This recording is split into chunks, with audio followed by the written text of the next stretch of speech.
iyadoo maalintii shalay uu dagaal ku dhex maray deegaan ka tirsan gobolka Sanaag laba beelood oo walaalo ah dagaalkaasi oo sababay khasaare dhimasho iyo dhaawac ayaa haddana waxaa lagu soo waramayaa inuu ka dhashay dagaalkaasi buuro la sheegay in laga helay macdan iyo dahab sida uu warbaahinta u sheegay xildhibaan Cabdiqaadir Jaamac Xamuud xildhibaanka oo ka hadlaya dhibaatadii halka ka dhacday ayaa baaq nabadeed u diray beelahaasi walaalaha ee dirirtu ku dhex martay deegaankaasi dagaalkaasi wuxuu ka bilowday waa un macdan town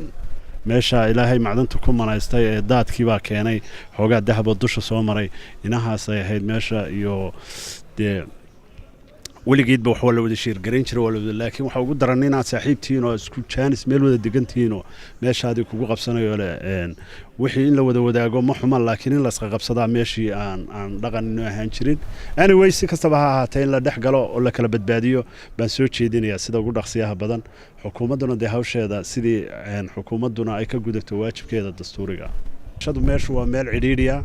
oo si lagu galay adag tahay ateenooyin fiican ma jiraan marka warar buuxa oo dhammaystiran baan sheegi karaa laakiin inay jiraan baan cadeynaya laakiin by one ma tirin karo right now dhibaatadeeda ay leedahay dhowr goor waan ka hadalnay waan ka dignay qaylo dheer baanu sameynay alxaasil may dhicin laakiin waxaan soo jeedinaynaa mar walba in la daba socdo oo la dhexdhexaadiyo oo la joojiyo dagaal wax faa'iido oo lagu helayo oo aan ogahay ma jiraan marka in caqligu shaqeeyaa muhiima oo miiska wada hadalka wixii lagu xalilo wada hadal lagu dhameeyo dhibaatada meesha ka taagan waa tahay xildhibaan waxaad ka mid tahay xildhibaanada u matalaya deegaanadaasi baarlamaanka intaad halkan Hargeysa baaq ka dirayso maanay haboonayn in aad tagto deegaanka ay colaadu ka dhacayso ee ay ka jirto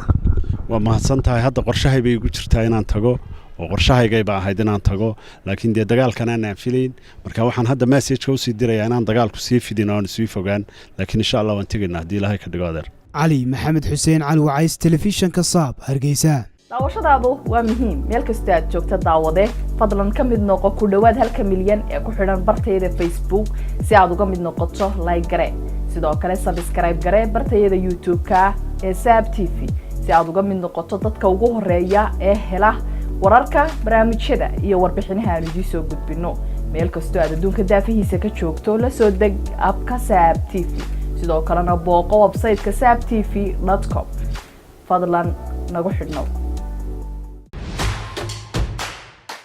adeega cusub ee shirkadda Dahabshiil iyo Dahab casriyeynta hanaanka cusub ee xawilaadda Dahabshiil haddaba macmil adeegan cusub ee casriga ahi waxa uu ku sahlayaa in adigoo jooga gurigaaga ama goobtaada shaqo aad lacag ugu xawishid asxaabtaada iyo ehelkaaga jooga daafaha dunida